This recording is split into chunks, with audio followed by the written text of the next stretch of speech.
When most people think luxury, their brain just jumps straight to the price tag. But that's a real trap, isn't it? I mean, if you just slap $1 million price on a brick, is it suddenly a luxury item? Of course not. So that gets us to the real question for any strategist out there. What is it that actually builds that incredible value? What makes a person not just willing, but genuinely excited to pay a crazy premium? We're going to get into the architecture of what makes a luxury brand tick, and we're pulling our insights from the work of Alexander Chernev, who's a marketing professor over at Northwestern University. That's exactly right. And this quote here from Bernard Arnault, the man behind LVMH, it just nails it. It completely reframes the whole conversation. He's basically saying, forget pure economics for a second. This is all about psychology. It's about social dynamics. For a tiny group of people, luxury is just normal. It's their Tuesday. But for almost everyone else, it's the dream. It's the aspiration. And the real genius, the entire business model, is built on managing the incredible tension between those two groups. Oh, that tension is absolutely everything. And to really get a handle on the strategy, we first have to completely tear down the definition most of us probably learned in an intro to economics class. It's a fine starting point, I guess, but if you're actually trying to build one of these brands, it's a total dead end. Right. And that economic view, look, it's not wrong, it's just incomplete. It's like looking at a shadow and thinking you understand the object. All it says is that when your income goes up, your desire for luxury stuff goes up even faster. So you get a 10% raise, and maybe you boost your luxury spending by 20%. Okay, great. But that doesn't tell you why, it's just a symptom. The brand view, on the other hand, gets to the heart of it. The value isn't really in the leather or the metal, it's in the story, the perception, the meaning that we've all agreed to attach to it. At the end of the day, luxury is a business of brands, period, not just products. And this right here is the engine that makes the whole thing go, the Veblen effect. The economist Thorsten Veblen figured this out over a century ago, that we often buy things not because they're useful, but because they send a message about our status. It's all about social comparison. It's no accident that luxury markets just explode in places with a lot of new wealth and social mobility. It's the unspoken language for saying, hey, look at me, I've arrived. Okay, so if the big goal is to build a brand that has that kind of social power, how in the world do you actually do it? Well, it turns out there's a really useful way to think about it. It's a framework that breaks down the core components of luxury. We're calling it the 6E framework, and it's basically a strategic roadmap. Exactly, a roadmap. So the framework is built on these 6 pillars: extravagant, exquisite, enigmatic, expressive, exclusive, and finally, expensive. The key here is that they all have to work together. You pull one out and the whole thing can get pretty wobbly. So let's go through them one by one. First up is extravagant, and this is so important. Luxury really begins where pure function stops. I mean, the word itself comes from the Latin for excess. Think about high-end watches with all those complications, tourbillons, perpetual calendars. They're these incredible engineering marvels that serve absolutely zero practical purpose when we all have a supercomputer in our pocket. The Hermes watch example is even better. They intentionally make it harder to tell the time by removing numbers. They are actively sacrificing utility for design. That's a huge statement that this object is about way more than just telling time. The next one is exquisite.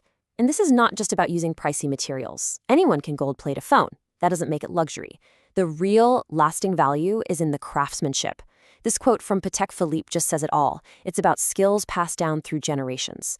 It takes, 190 different steps to make one pair of John Lobb shoes? It can take half a year to build a single Rolls Royce. This is how you embed the intangible stuff, the human story, the history of the craft, directly into the physical product. That leads us perfectly into the third E, enigmatic, which is all about selling a dream. The greatest luxury brands are always wrapped in a bit of mystery and legend. They have this larger-than-life founder, like Enzo Ferrari. They have a sacred home, right? Paris, Milan. And they're built on stories about how they started, who wore them, their heritage. That kind of authentic history is the one thing a new brand just can't buy. It makes the brand feel permanent, not just like some passing fad. And that history and story is what makes the product so expressive, our fourth E. A luxury good is basically a billboard. It's a silent way of telling the world about your success, your taste, where you fit in. It's what Veblen meant by conspicuous consumption. Karl Lagerfeld's quote here is just perfectly cynical and perfectly true. Luxury is the income tax of vanity. It's the price you pay to signal your status. Brands like Rolex or Cartier are absolute masters of this. You know one when you see one and you know what it means. Of course, that signal means nothing if everybody can send it, which brings us to number 5, exclusive. True luxury has to be hard to get. It's all about deliberate, managed scarcity. Hermes is famous for this. They limit how many Birkin bags they make, and that creates these crazy multi-year wait lists. Goyard takes it even further, only selling through a tiny number of its own stores. The old motto for Krug Champagne just sums it up perfectly. If anyone can just walk in and buy your product, it can't be a true luxury good. It's about creating a club that people desperately want to join. And all of that finally brings us to the last and maybe the most misunderstood E, expensive. Here's the critical takeaway. The high price is the result of everything else we just talked about. It's not the cause.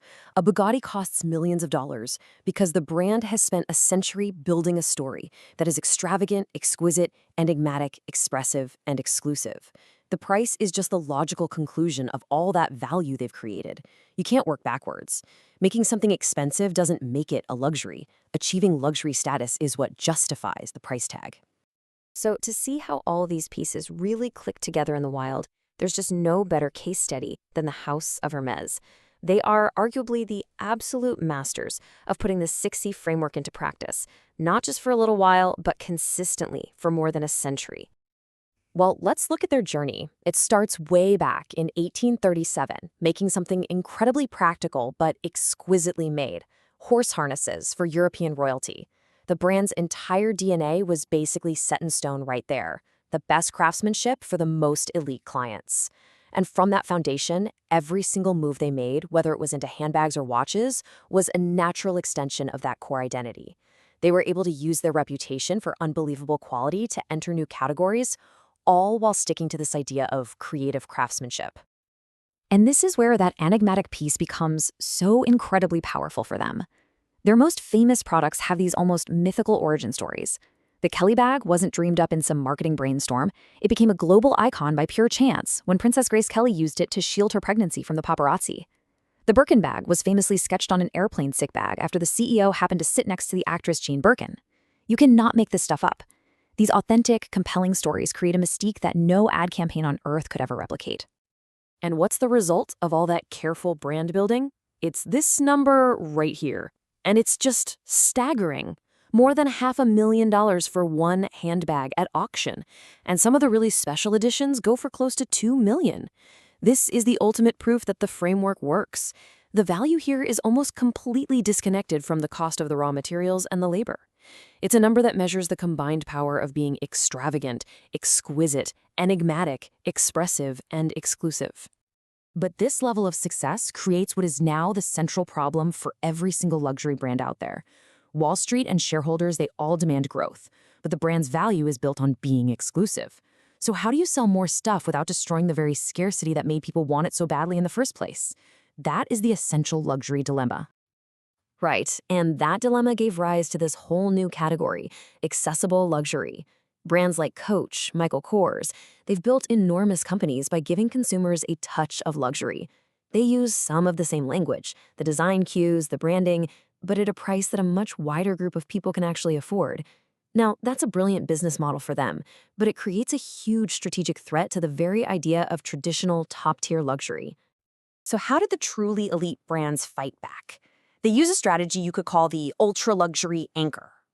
While they're introducing more accessible things like fragrances or keychains to drive revenue, they simultaneously create these absolutely mind-blowing, hyper-expensive halo products. Chanel sells a $17,000 bottle of perfume. Montblanc makes a pen that costs $750,000.